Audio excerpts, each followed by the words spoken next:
여러분 안녕하십니까? 이각범의 화쟁토론 오늘 순서 진행하겠습니다.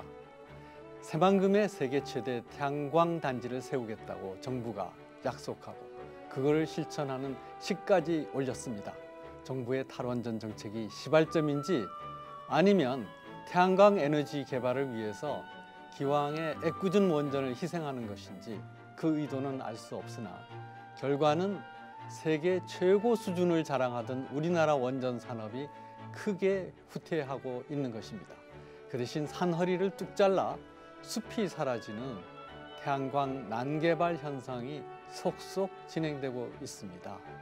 한국은 제3세대 원전인 APR-1400을 독자적으로 개발하여서 얼마 전 미국 원자력규제위원회의 설계 인증 심사를 통과했습니다. 세계 최초입니다. 전 세계에서 제3세대 원전이 상업운전에 성공한 경우도 한국이 유일합니다. 기후변화에 대응하기 위해서 세계적으로 원전에 회귀하고 있고 세계의 시장에서 한국이 가장 유리한 위치를 차지하고 있는데 한국의 원전은 이제 싹이 꺾이고 있습니다.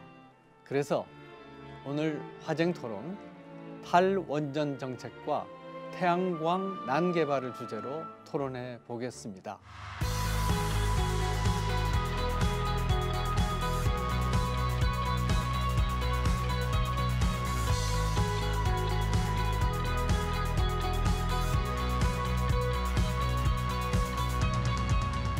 네, 오늘 토론에는 이덕환 서강대 커뮤니케이션 학부 교수님 나오셨습니다. 안녕하십니까? 네, 안녕하세요. 그리고 온기훈 숭실대 경제학부 교수님 나오셨습니다. 안녕하십니까? 네, 안녕하십니까?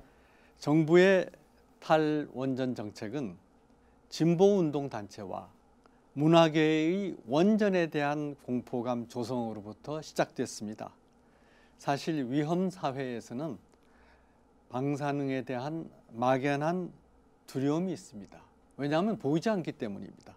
이 보이지 않는 것에 대한 막연한 공포는 그동안 여러 가지 문화, 영화, 연극 등등으로 부처질되어서 국민들은 정말로 이 원자력 발전 자체가 위험한 걸로 알고 있습니다. 원자력 발전이 그렇게 위험한 겁니까? 참 난처한 질문입니다. 네. 이 질문 자체가 사실은 성립이 안 되는 질문이에요. 인간을 위해서 개발한 기술 중에 100% 안전한 기술은 없습니다. 그러니까 모든 기술은 다 위험합니다. 그러니까 진짜 질문은 어떤 기술이 위험한가가 아니라 우리가 안전하게 활용할 수 있느냐, 충분한 안전성을 보장할 수 있느냐, 우리의 노력이 기술이 그 정도 수준이 되느냐, 이게 질문이죠. 자동차도 위험하고 비행기도 위험합니다. 그런데 그 자동차나 비행기를 무서워하는 사람은 그렇게 많지 않죠. 원전도 근본적으로는 상당히 위험할 수 있는 기술입니다. 그런데 우리가 지금 40년을 써왔는데 우리 사회에서는 아직까지 사고가 한 번도 없었어요. 그러니까 우리 기술자들이, 우리 전문가들이 원전을 충분히 안전하게 건설하고 운영할 수 있는 능력을 가지고 있는 거죠. 그런데 그렇지 못한 나라에서 일어난 사고를 가지고 우리의 그 기술까지를 폄하하는 것은 온당한 합리적인 생각이 아닌 거로 보입니다. 방금 이덕환 교수님도 말씀하셨지만 학자들은 늘 엄밀성을 따지니까 99.99% 안전하다. 그래도 0.001%는 불안한 게 있습니다. 이렇게 말씀하시거든요. 근데 이제 이것을 위험하다고 조장하는 측에서는 0.001%를 가지고 봐라 위험하다고 그러지 않았느냐 이제 이렇게 얘기하게 되는 겁니다. 그래서 정말 이 문제인데 1년에 지구에 전달되는 태양광 에너지의 1%만 전기로 바꿀 수 있어도 전 세계 에너지를 충당하고 남습니다. 그 1%입니다. 그러니까 햇빛은 쨍쨍 쏟아지는데 그 1%만 우리가 에너지로 사용할 수 있으면 얼마나 좋겠는가 하는 데서 태양광이 시작이 됐고요. 독일에서도 그 복도르프라고 하는 원전에서 체르노빌 이전에 조그마한 아주 기술적인 사고가 일어났는데 사람은 안 죽었습니다만은, 그러나 이제 그걸 가지고 독일 전체에서 반원전 시위가 일어나고 그거로 녹색당이 등장하고 사람들은 늘 해바라기를 가슴에 이렇게 그림 그려서 다녔어요. 해바라기는 다름 아닌 태양광을 상징하는 거죠.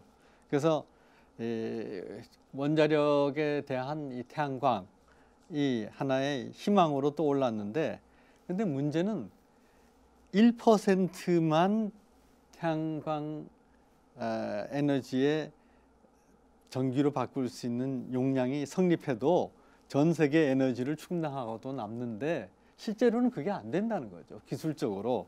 그래서 태양 전지의 효율은 15% 안팎이고 밤에는 무용지물이고 낮에 흐리거나 또 요새처럼 이렇게 중국에서 미세먼지가 잔뜩 오는 때는 거의 작동을 못하는 건데, 이 태양광 발전의 단가를 원자력이나 석탄이나 LNG 발전에 비교하면 가격이 어떻게 되겠습니까? 네, 그 방금 말씀을 해주신 대로 이제 재생에너지라고 하는 것은 자연적인 그런 거를 그냥 그대로 에너지로 전환시켜서 사용하는 네. 이런 거를 이제 재생에너지라고 하거든요. 네. 그러니까 태양광, 풍력 이런 것들인데 방금 말씀하신 대로 태양광을 물론 잘 이용을 하면 상당 부분의 에너지를 우리 인류가 해결할 수 있다 이렇게 생각을 합니다만, 다만 이제 그 태양이라고 하는 것이 항상 우리한테 그 공급이 되는 건 아니잖아요. 그러니까 태양은 공급이 되는 햇볕 자체는 뭐 구름이 끼거나 비가 오거나 할 때는 우리가 이용을 못 하잖아요. 그런 여러 가지 이제 그 제약 조건이 있고, 또 하나는 이제 그 태양광을 이용하기 위해서는 결국 설비를 또 우리가 갖춰야 되지 않습니까? 그래서 태양광과 관련된 여러 가지 이제 설비를 구축을 해야 되는 문제도 있고, 또 관련된 여러 가지 보수, 유지 이런 것들이 이제 들어가는데, 물론 우리가 이제 전력을 생산하는 수단은 여러 가지 있지 않습니까? 원자력, 그다음에 화석연료인 뭐 석탄, 그다음에 천연가스, 그리고 이제 재생에너지 여러 가지 있는데 모두가 다 이제 제약은 다 있습니다. 근데 태양광 같은 경우는 지금 발전 단가를 보면은 물론 뭐 많이 이제 떨어지고는 있습니다만은 가장 그 국제적으로 이제 그 비교한 그 데이터를 잠깐 말씀드리면 2015년 통계로 이제 국제 에너지 기구 IEA에서 이제 발표된 그 LCOE라고 하는 게 있습니다. 균등화 발전 비용인데 이것은 설비, 그다음에 그 연료, 보수 유지, 그다음에 사후 관리, 원전 같은 해체 비용 이런 것까지 다 포함한 개념인데 메가와트 아워당 가장 높은 것이 태양광인데 155달러로 이렇게 나왔고 이게 약 16만 원 정도 됩니다. 그 다음에 두 번째가 LNG 복합인데 이것은 121달러로 나왔습니다.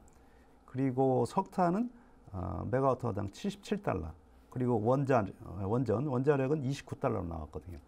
그러니까 여기서 이제 태양광과 원자력을 비교한다면은 굉장히 많은 차이가 있는 거죠.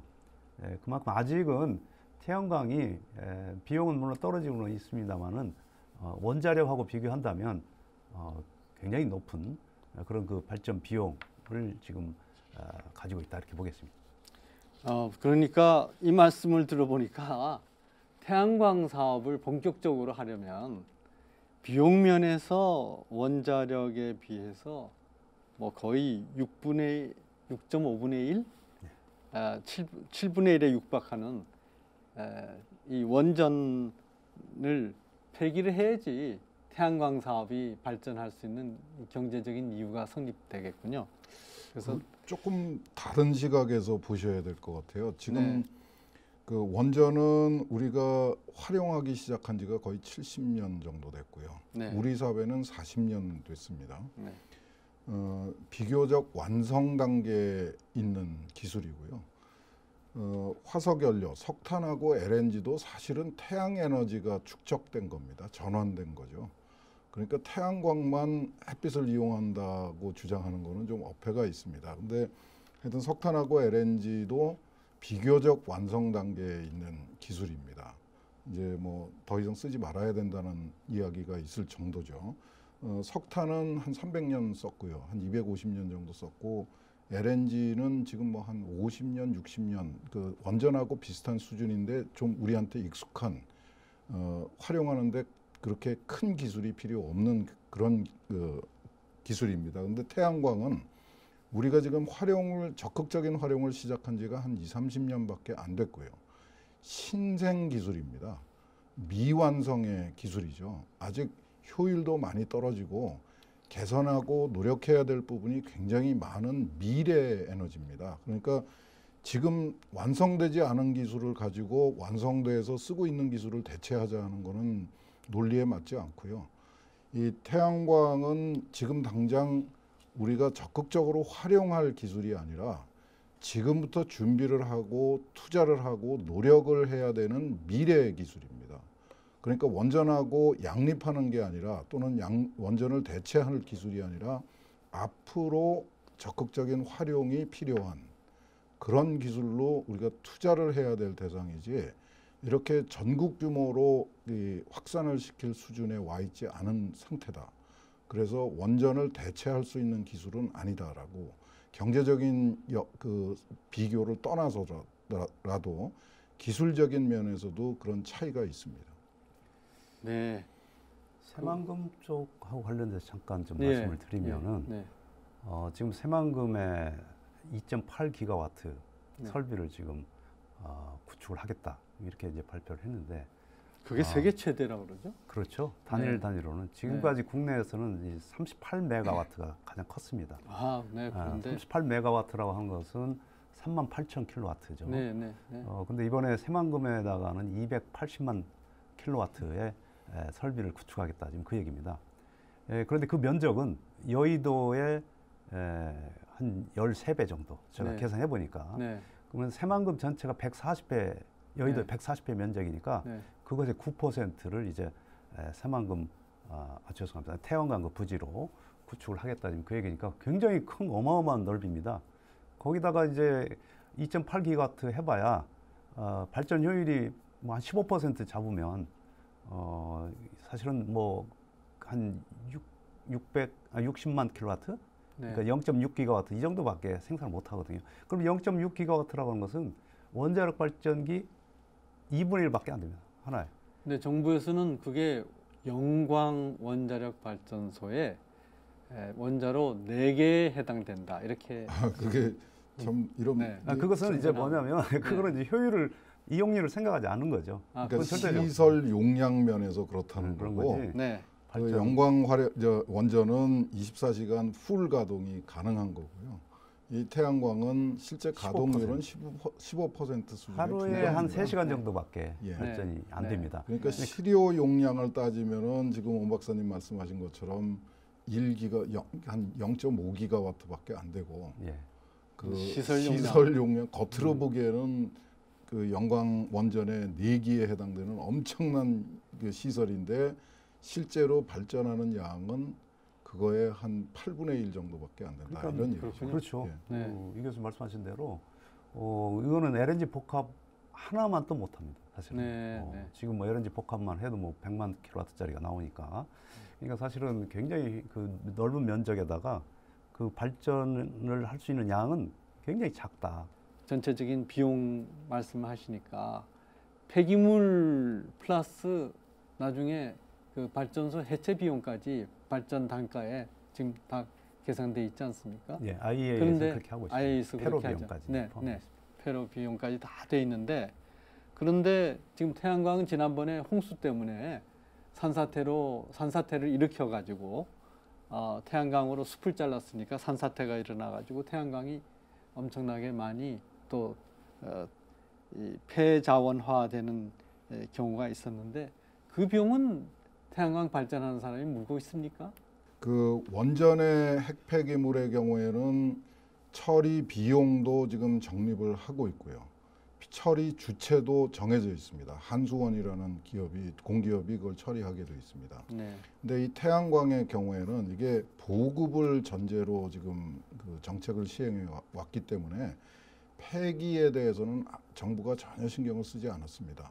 원칙적으로 태양광은 민간업자들이 그 설치를 하고 운영을 합니다. 그러니까 상식적으로는 민간업자가 그 폐기 시점에서 그 폐기물을 다 처리해야죠. 근데 과연 그렇게 될 것인가 두고 볼 일입니다. 지금 이제 폐기물이 그 20여 년 전에 설치했던 것들이 나오고 있고, 지금 뭐 그 자연재해로 이 파괴된 그 태양광 시설들의 처리 문제가 지금 공중에 떠 있는 겁니다. 아마도 민간업자라고 하는 분들은 그 재정적인 능력이 그렇게 충분치 않은 분들입니다. 보조금을 받아서 설치를 했고 보조금을 받아서 운영을 하던 분들인데, 이게 막대한 비용이 들어가는 이 이제 그 종점에 와서 그 해체 비용을 감당할 수 있는 능력은 없을 것이 거의 확실하고요. 재력이 있더라도 거기다 그 투자하고 싶어하지 않을 겁니다. 그러니까 결국은 이게 지금 제도가 명백하지 않기 때문에 이 태양광 시설의 해체 시점의 부담은 사회 정부 차원으로 넘어올 가능성이 굉장히 큰 상황입니다. 네. 예, 태양광의 그 해체 비용 자체가 결국은 나중에 정부 보조금이라고 한다면 결국은 국민 세금, 그렇죠. 국민의 돈으로 해체된다, 그 말씀인데요. 네. 그래서 그 이제 앞으로 태양광 그 폐 모듈 네. 못 쓰게 된 모듈이 얼마만큼 나올 거냐라고 하는 게 이제 에너지경제원에서 이제 분석을 한 자료가 있습니다. 네. 작년에 한 34톤 정도 나왔는데 이제 폐 모듈이 이제 본격적으로 이제 나올 걸로 예상이 됩니다. 그 태양광 모듈의 평균 수명이 한 20 내지 25년이라고 지금 그렇게 돼 있으니까 네. 이제 그렇게 되는 이제 모듈들이 이제 많이 나올 건데 2040년 경에는 약 28만 톤 정도가 네. 나온다는 거죠. 네. 누계로 해서. 근데 그 1kWh당 100톤, 100kg의 그런 그 폐 모듈이 나온다고 합니다. 여러분 환경 문제도 문제지만은 그 경제적 측면에서도 감당하기가 상당히 버거운 그런 문제가 있다 그렇게 생각이 됩니다. 네. 근데 환경 문제라고 하면 태양광이나 풍력 발전이나 다 친환경 에너지다 그러지 않습니까? 그래서 신재생 에너지를 추진하는 측에서는 언제부터인가 이 원자력처럼 이 엄청난 이 공해, 보이지 않는 공해를 만드는 그런 발전이 아니라 뭐 석탄 화력이나 이런 건 바로 저 매연이 보이니까 쉽게 사람들이 공해라고 인식하지만 원자력 발전은 아주 공포 분위기를 조성해 가지고 위험한 물질로 지금 치부하고 있으니까요. 그러나 태양광이나 풍력 발전은 안전하고 친환경적이다. 이런데 실제로 이 태양광의 그 패널 모듈에서는 이 태양 전지에서 중금속이 사용되고 있죠. 그리고 패널에는 카드미움처럼 상당히 자연에 치명적인 중금속이 포함되어 있어가지고 이 폐모듈 처리 문제가 과연 이게 친환경적이냐, 이것도 한번 따져봐야 될 것 같아요. 이 친환경적이라는 말이 우리 사회에서 너무 잘못 사용되고 있습니다. 이 네. 전기는 인간이 사용하기 위한 것이고요. 인간을 위해서 전기를 생산하는데 환경에 아무 피해도 안 준다. 이건 정말 기가 막힌 공짜를 얘기하는 거죠. 그런 공짜는 없다는 게 진리입니다. 이 태양광하고 풍력을 친환경이라고 일부에서 주장을 하지만은 지난 한 20여 년 동안 정부가 뭐 그렇게 높은 수준은 아니지만은 이 태양광하고 풍력을 확산시키려고 노력을 해왔는데, 지금 전국의 거의 모든 지자체들이 태양광하고 풍력을 혐오 시설로 인식을 하고 있습니다. 자기 동네에 들어오는 거는 적극적으로 반대를 하고 있는 게 현실이에요. 이게 정말 친환경이었다면은 그럴 리가 없겠죠. 그 주민들한테도 상당한 수준의 피해를 주고 있는 거고, 지금 말씀하시는 거는 이제 그 주민들도 느끼지 못하는 그 태양광하고 풍력에 가려져 있는 뒷전에 가려져 있었던 그 문제를 제기를 하신 건데, 태양광 패널은 거의 대부분이 유리입니다. 유리에다가 이제 반도체 회로를 얹어가지고 그걸 제작하는 과정에서 이제 중금속도 쓰이고 뭐 이렇게 된다는 얘기인데, 그걸 20년을 쓰고 나도 거의 대부분이 유리죠. 근데 못 쓰는 유리입니다. 이게 완전히 밀착이 되어 있어가지고 20년을 쓰고 나면은 이거를 다시 분리한다는 게 기술적으로 그렇게 쉽지 않은 상황이고요. 전국의 지자체들이 이 태양광하고 풍력을 혐오 시설로 인식하는 거는 이거를 환경운동가들이 주장하는 거하고는 달리 이 태양광하고 풍력을 설치하고 운영하는 과정에서 주민들이 직접적으로 불편함, 부작용을 느끼고 있다는 증거죠. 태양광의 경우에는 태양광 시설을 설치한 바닥면이 햇볕이 들지 않게 됩니다. 그러니까 햇볕이 들지 않는 땅은 썩을 수밖에 없는 거죠.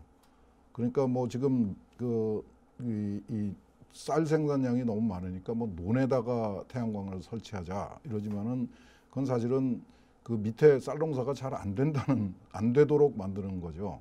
수상에다가 저수지에다가 태양광 패널을 깔아 놓으면은 그 저수지의 수중 생태계는 다 망가지는 겁니다. 네, 그렇죠. 그런 환경적인 피해도 있고 또 아까 말씀하신 것처럼 해체 과정에서 이걸 원전은 60년, 80년을 쓸 수 있습니다. 그런데 태양광은 중국산의 경우에는 수명이 5년밖에 안 된다는 주장도 있어요.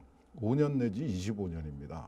그러면 반드시 또 철거를 하고 새로 설치를 하거나 복구를 해야지 돼요. 그 과정에서 나오는 폐기물의 양도 엄청나고 현실적으로는 그 폐기물을 재활용할 수 있는 기술도 없습니다. 그러니까 앞으로 개발해야 될 기술 중에 하나죠. 지금 현재 상태로는 그냥 모아가지고 부셔가지고 땅에다가 매립하는 것밖에 없는데 이 중금속하고 반도체 회로로 오염되어 있는 유리판을 분쇄해가지고 지하에다 묻어놓으면은 그 땅은 재사용이 불가능한 불모지가 되는 거죠. 그러니까 이 태양광하고 풍력을 친환경이라고 부르는 거는 정말 어폐가 있는 매우 조심해야 될 표현입니다. 네. 그러니까 이제 태양광 같은 경우에도 잘 말씀을 이 교수님께서 해주셨는데 발전 사업자가 스스로 부담하는 비용, 이걸 이제 사적 비용이라고 하는데 예. 그런 비용들이 물론 있고요. 또 이게 사회적으로 여러 가지 좋지 않은 악영향을 미치는 이른바 사회적 비용, 그런 비용들이 있는데 사회적 비용은 뭐냐면 바로 이제 아까 납이라든지 카드뮴이나 구리 이런 것에서 나오는 유해한 물질들이 이제 땅에 스며들어 가지고 식수라든지 여러 가지 토양이라든지 이런 데 오염을 시키기 때문에 그 피해도 그 비용도 상당히 만만치 않을 것이다 라고 하는 거죠. 근데 대부분의 경우에는 태양광 모듈은 땅에다 묻는 거가 지금까지는 이제 주로 이제 기술이 그 정도로 알려지고 있는데 이거를 재활용하는 데는 이 교수님 말씀하신 대로 상당히 한계가 있을 것 같아요. 제가 볼 때. 그런 점에서 본다면 폐기물 문제는 굉장히 큰 거고 이것이 비용에 제대로 지금 반영이 안 된 상태라고 이렇게 알고 있습니다. 세계 기후 변화 협약을 이끌어냈던 아주 주요한 분이죠. 그분이 우리나라 탈원전 정책으로 세계와 약속한 탄소 배출 증가를 막을 결정적인 수단이 없어지게 되었다 하고 걱정했습니다.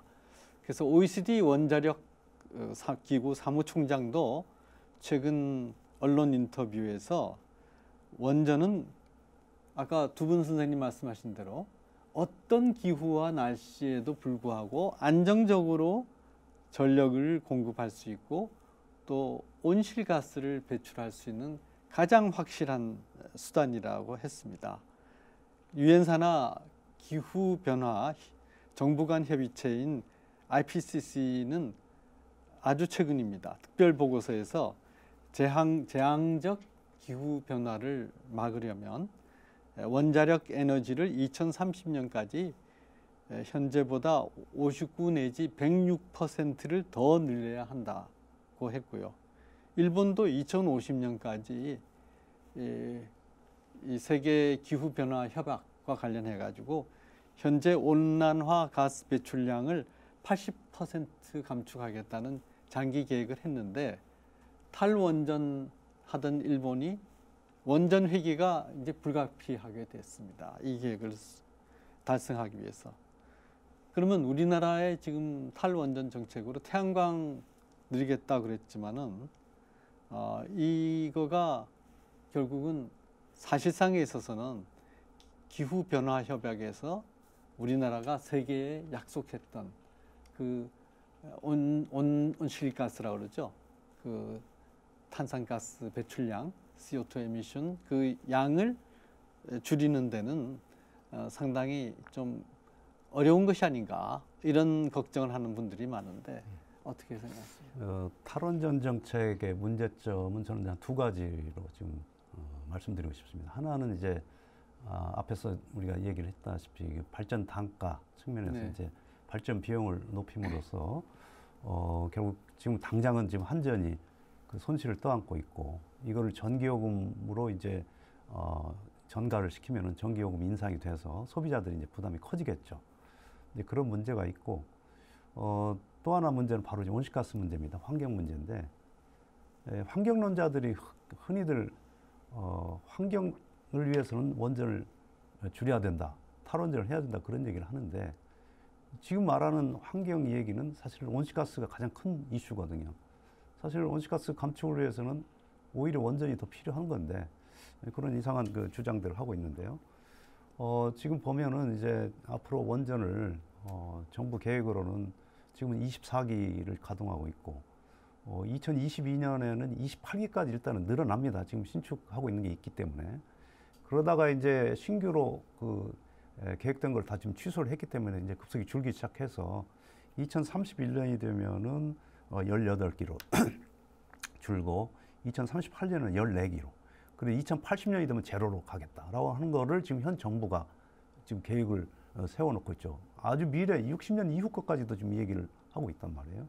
사실 뭐 그건 바람직하지 않다고 저는 보는데 지금 환경 문제에 있어서 지금 보면 우리나라가 2030년에 BAU 해서 그때 발생될 걸로 예상되는 그런 탄소 배출치 8억 5,100만 톤. 지금 한 5억 몇만 톤 정도 됩니다만은 계속 늘어나죠. 8억 5,100만 톤 중에서 37%를 줄이겠다 이렇게 지금 선언을 해놨습니다. 그런데 이게 지금 이제 문제가 생긴 거죠. 왜냐하면 이게 지금 탈원전 그러니까 원전을 계속 줄여 나가니까 장기적으로 보면 그럼 그 공백을 태양광이나 풍력이 그걸 메꾸기가 상당히 여러 가지 문제 우리가 논의했던 이런 문제들 때문에 그건 불가능하죠. 불가능하다고 생각합니다. 그렇다면은 결국 그 공백을 석탄하고 가스, LNG가 메꿀 수밖에 없는데 그것은 탄소 배출이 상당히 높습니다. 그러면 그 약속을 지키기 어렵고 설상가상으로 온실가스 감축 기본 로드맵이 2년에 나왔는데 또다시 수정 로드맵이 또 나왔어 올해 7월 달에 나왔는데 거기서 보면은 이제는 발전 부분에서 오히려 감축 목표를 줄였습니다. 오히려 그래서 뭐냐면 이제 포리스트라고 해서 숲 있잖아요. 숲을 우리 뭐 나무 잘 가꿨다고 말씀하고 우리 서로 했는데 그쪽에서 약 4.9%를 줄이고 3.9%를 줄이고 국외에서 해외에서 줄이겠다고 한 11.3%를 1.9%만 줄이겠다. 해외에서 감축하는 것이 상당히 어렵기 때문에 그걸 대폭 줄였습니다. 대신에 새로운 기본 로드맵에서 전혀 얘기는 안 했던 숲 포리스트를 가지고 나왔는데 물론 숲을 많이 가꾸면 탄소를 흡수를 해서 탄소를 줄일 수가 있죠. 그런데 그것이 국제적으로 협상을 통해서 인정을 받아야 되고 하는 문제가 있는데 제가 말씀드리고자 하는 것은 탈원전 때문에 결국은 그 발전 부분에서는 오히려 감축 목표를 줄이고 결국은 그걸 누가 부담하냐면 산업 부분, 일반 기업들 있지 않습니까? 그 다음에 또 수송 부분, 주택 이런 쪽에서 이제 그 부담을 떠안게 됐기 때문에 결국은 왜 이렇게 무리하게 그러면 탈원전을 이렇게 급속히 추진해서 이런 국제적으로 약속한 이 약속마저도 못 지키게 되는 어떻게 보면 뭐 사기꾼 얘기도 들을 수 있는 이런 상황이 됐느냐는 얘기죠. 네. 조금 다른 지각에서 보면요.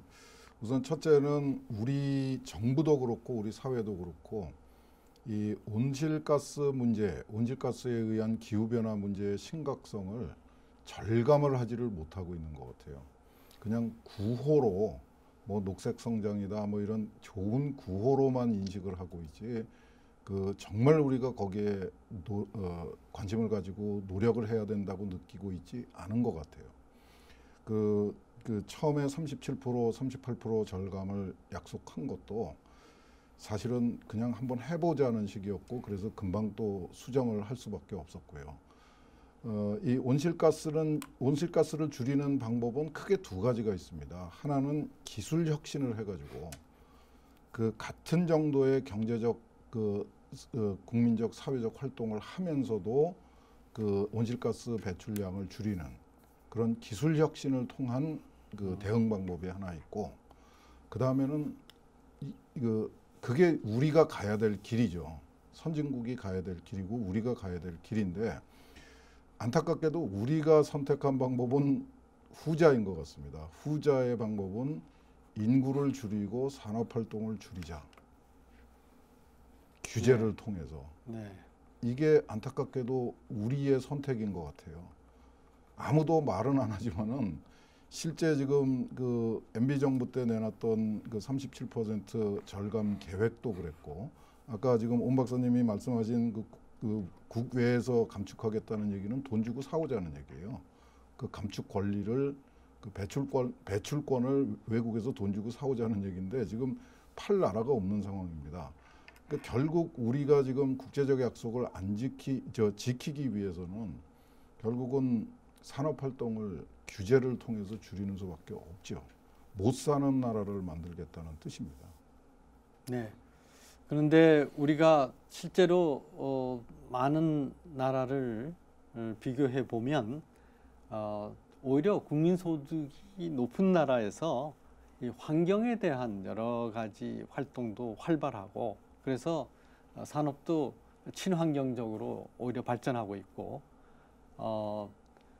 우리가 이웃 나라에서 오는 이 미세먼지 때문에 고통받고 있고, 또 실제로 이번에 탈원전 때문에 국내 석탄 발전소와 가스 발전소의 비중이 크게 늘어났습니다. 그 바람에 수도권에 유입되는 그 미세먼지의 양도 늘어나서 지금 우리 국민들이 다 같이 지금 고통받기 시작하고 있는데, 이런 상황들을 보면은 잘 산다고 하는 거, 이것은 오히려 환경적으로 더 좋게 만드는 것이고, 산업 발전을 더디게 하면 거기서 다시 산업 발전이 더디기 때문에 이런 그 석탄 발전이라든지 이런 그 원초적인 옛날에 공해를 많이 일으키던 이런 산업에 더 의존할 수밖에 없는 이런 그 역설이 있습니다. 그래서 이 문제를 장기적으로 어떻게 해결할 것인가 하는 것인데, 근데 문제는 이제 또 지난번에 탈원전 정책 때문에 송배전망에 과부하가 걸렸다라고 이제 전문가들은 얘기를 하던데, 물론 그 송배전 체계에서 부하율 90% 이상 상황을 위험 상황이라고 그러고, 그것이 2년 새 4배로 급증했다고 그러는데, 그게 탈원전하고 송배전망의 상황하고 어떤 관련이 있습니까? 우선 태양광을 원래 이제 도입하려고 했던 것은 뭐냐면, 이거를 이제 전력을 수요하는 그 수요지 인근에다가 이제 땅 같은 게 좀 있으면 짜투리 땅 이런 걸 해서 이제 태양광 패널을 깔아서 거기서 전력을 생산해서 송전망이 그렇게 대규모 송전망이 필요 없고, 송배전망이 그렇게 해서 좀 그 분산형 전원이다 해가지고 그렇게 신재생 에너지 보급을 촉진하자라고 하는 게 취지죠. 사실은 근본 취지인데, 문제는 이제 지금 태양광 새만금에서 그 태양광 대규모 태양광 그 단지를 만들게 되면 엄청난 거기에 송배전망을 깔아야 되거든요. 그것은 어떻게 보면 수요지 인근이 아니고, 또 거기서 생산된 전력을 송전망을 통해서 또 배전망을 통해서 이제 각 수요지에 이제 공급을 해야 될 텐데, 거기에 따른 여러 가지 개통 연계 문제, 또 개통 비용 등등 여러 가지 문제가 좀 따르거든요. 그렇기 때문에 탈원전을 했을 때 결국은 분산형 원래 취지대로 수요지 인근에 이렇게 조그만하게 이제 땅이 생기는 경우에 이제 태양광 패널을 깔아서 전력을 생산하고 그걸 이용하면 좋은데, 정부가 인위적으로 목표를 달성하기 위해서 엄청난 넓이에다가 이렇게 깔게 되면 또 다른 개통 문제, 송전망 문제, 혼잡 문제, 또 전력 손실 문제 이런 게 발생하기 때문에 사실은 그래서 그런 측면에서 본다면 저렇게 그 세계 최대의 태양광 단지라고 뭐 자랑을 할 일인지 모르겠지만 또 다른 엄청난 문제가 발생할 수 있다. 원래 취지하고는 좀 맞지 않는 이런 부분이 있다고 제가 말씀드리고 싶습니다. 그 제8차 전력 수급 계획에서 전기는 많이 생산한다고 중요한 것이 아니라 많이 생산하는 만큼 수요를 줄여가지고 우리가 전기를 아껴 쓰는 습관을 길러야 된다. 그래가지고 전기에 대한 수요를 애써서 낮춰 잡았습니다. 예. 이거는 탈원전을 합리화하기 위해서 정부가 그렇게 한 것이 아닌가 하는 뭐 여러 가지 의심도 있었고 비판도 있었지만 정부의 의도를 순수하게 받아들인다고 하더라도 지금 지난 2월 달에 뭐 그것이 팩트 체크를 해봐야 되겠지만 일부 전기를 많이 소요하는 생산업체에서 생산 시간을 공장 가동 시간을 줄여달라라고 하는 정부의 요청을 받아들였다는 설도 있고 그리고 지난 여름에는 이건 뭐 제가 개인적으로 경험한 거니까 저희 아파트에 몇 차례 정전이 있었습니다. 그래서 이게 원전 안 하니까 전기 공급이 부족해서 그런 것이 아니냐 따졌더니 송배전망에 과부하가 걸려서 그렇다라는 답이 왔습니다. 절대로 저 원전 가동 중단한 게 있어서 그런 건 아니다 이렇게 왔었는데 결국은 이게 아까 말씀드린 것처럼 공급량에 비해서 지나친 수요가 있으면은 송배전망에 과부하가 걸린다는 그것은 정설인데 그것을 앞에 걸 얘기하든지 뒤에 걸 말하든지 결국은 지금 현재 충분한 전력을 공급하지 못하고 있다 하는 것이 사실입니다.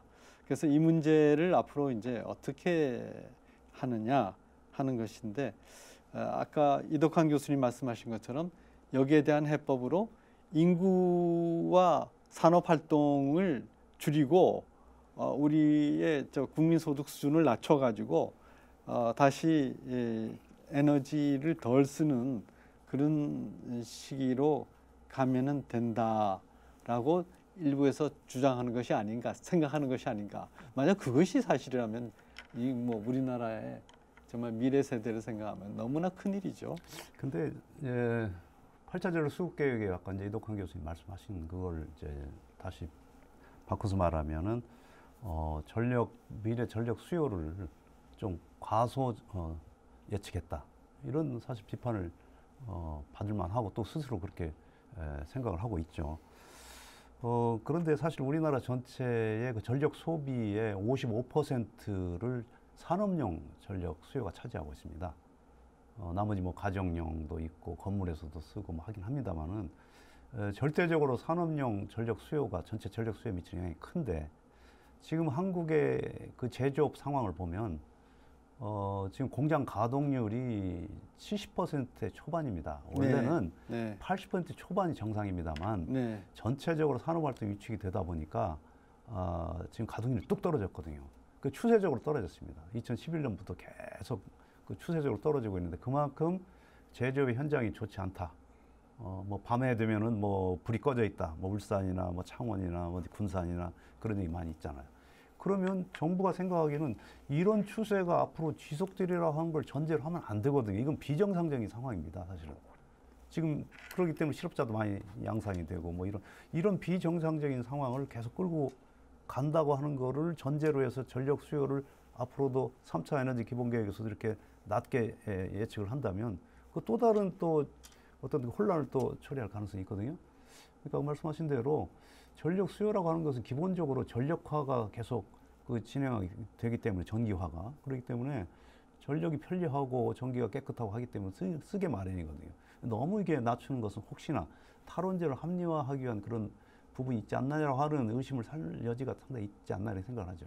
네, 이 탈원전 동시에 태양광 발전을 적극 옹호하는 측에서는 오래전부터 우리나라가 너무 전기값이 싸다고 해서 전기를 마구 쓰는 전기 과소비 국가이기 때문에 우리나라는 빨리 전기를 적절하게 사용하는 전기 에너지 절약 국가로 바뀌어야 된다 하는 것을 주장해 왔고, 제8차 전력 수급 계획에도 그러한 노력의 일환으로 일단 전력 에너지 수요를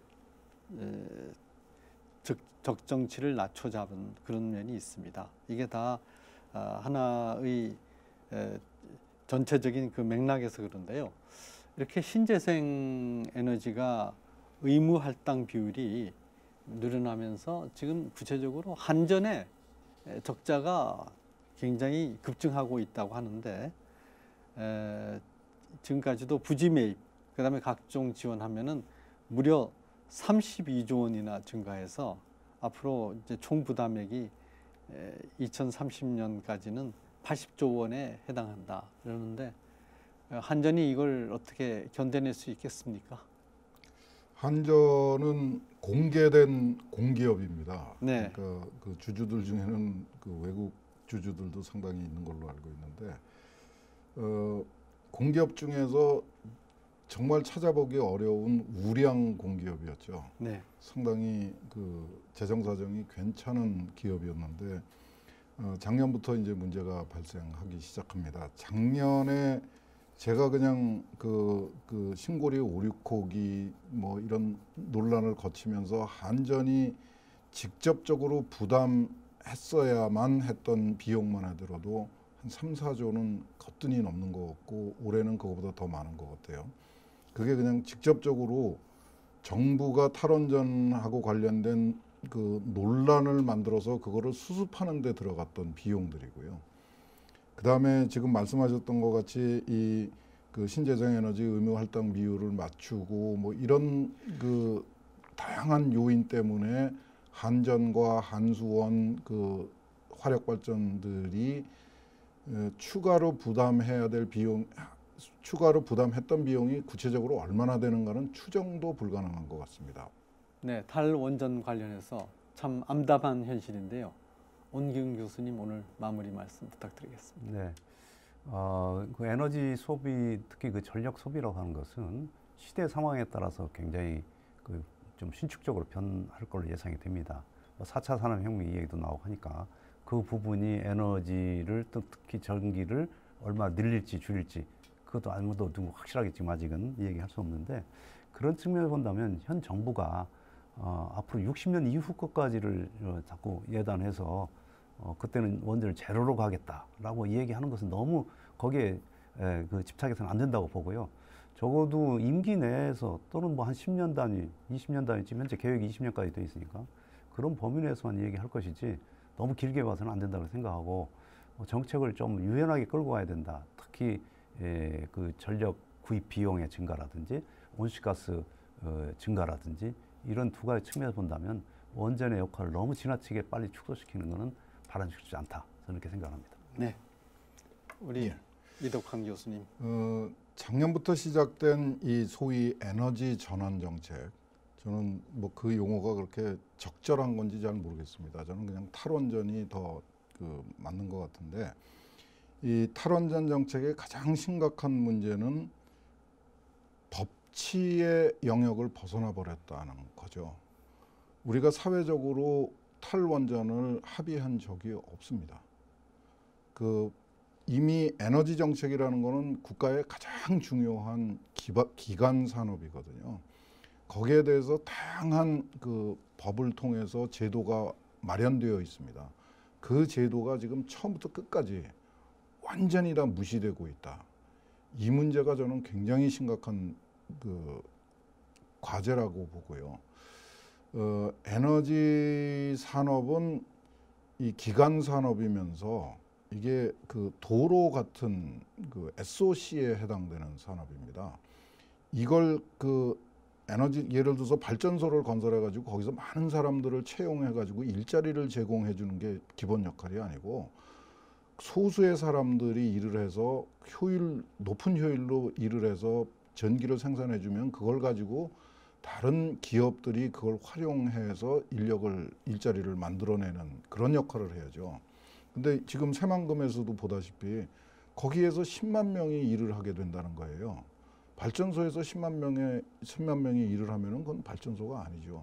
네. 예, 그러니까 지금 에너지라는 것에 대한 이 정부의 인식이 굉장히 왜곡되어 있다. 에너지 산업에 대한 인식이 굉장히 왜곡되어 있고 기술 혁신에는 관심이 없고 규제하고 통제 이것으로 뭔가를 목적을 달성하려고 그러는 정말 구시대적인 낡은 사고방식인 것 같습니다. 네. 지금까지 이각범의 화쟁토론, 정부의 탈원전 정책과 태양광 난개발에 대해서 살펴봤습니다. 오늘 패널로 참석해서 좋은 토론을 해주신 이덕환 서강대 과학커뮤니케이션 학부 교수님, 그리고 온기훈 숭실대 경제학과 교수님 두 분께 감사드립니다. 우리나라는 5,000년 동안 중국의 여러 가지로 영향 아래 살아왔습니다. 물론 독립을 유지했던 적도 있었고 중국의 간접적인 지배 아래 있었던 적도 있었습니다. 그러나 우리가 중국보다도 잘 살았던 적은 적어도 지난 대한민국 건국한 70년 동안이라고 하겠습니다. 그런데 중국은 우리를 여러 면에서 산업 발전에서 따라잡았고, 그리고 중국의 동해안, 우리로 보면은 서해안 건너편에 90기의 원자로를 건설해서 전기 면에서도 에너지 면에서도 중국은 우리보다도 훨씬 생산성이 높고 값싼 에너지를 공급하겠다고 합니다. 그런데 우리는 역으로 정말 우리에게는 안전하고 소중한 자원인 원자력 발전을 안 하겠다 합니다. 자주적인 차원에서 다시 한번 살펴봐야 될 것 같고요. 그리고 그 대안으로 나온 태양광 발전, 풍력 발전에 대해서는 주민들이 반대하고 있습니다. 일반 주민들이 반대하는 것을 정부나 또는 이 이념층에서 무리하게 추진하는 것은 민주적 발전을 생각해도 맞지 않은 것 같습니다. 우리의 자주적 발전, 민주적 발전을 위해서 탈원전 정책, 그리고 무리한 태양광, 풍력 발전 등 신재생 에너지 확장 정책에 대해서 깊이 생각해 보아야 할 때가 됐습니다. 감사합니다.